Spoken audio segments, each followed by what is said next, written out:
Brigitte. Mesdames et messieurs, bonjour. Rebondissement dans l'affaire du décès de Louis-Georges Dupont. L'autopsie que vient de pratiquer le docteur Michael Baden à l'Institut médico-légal de Montréal n'a donné aucun résultat. Selon ce que nous avons appris, les experts n'ont trouvé aucune trace de perforation du sternum par une balle qui a porté le coup fatal au sergent détective de police de Trois-Rivières en 1969. Pierre Mignot est sur cette piste depuis ce matin. Bonjour Pierre. Bonjour Suzanne.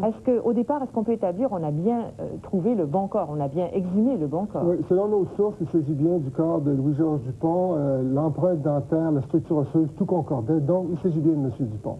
Et on n'a rien trouvé. On n'a rien trouvé, et c'est ça qui est un peu bizarre, hein, parce que durant la commission d'enquête, le pathologiste Hull, qui avait fait l'autopsie originale, avait déclaré à la commissaire que la balle avait perforé le sternum. Alors donc, sur la foi de cette information, la commissaire avait dit, écoutez, je n'arrive nulle part dans cette commission, il me manque trop d'affaires, exhumons le corps pour en avoir le cœur net. Alors là, on s'est aperçu qu'il n'y a eu aucune trace de balle qui a perforé le sternum. Notre source, c'est le docteur Rowe, qui était présent là, qui est l'expert de la famille, qui avait fourni l'expertise pour la famille, prétendant que c'était un meurtre.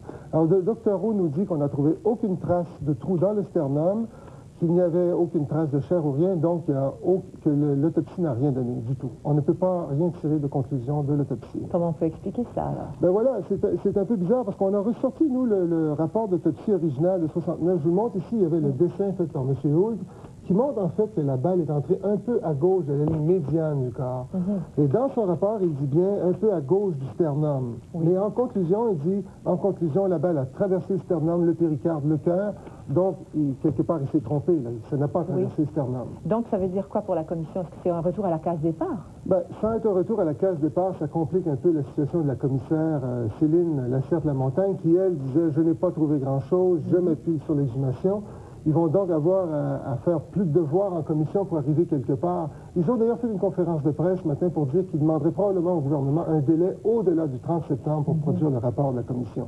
Tout un rebondissement. Merci, Pierre. Au revoir.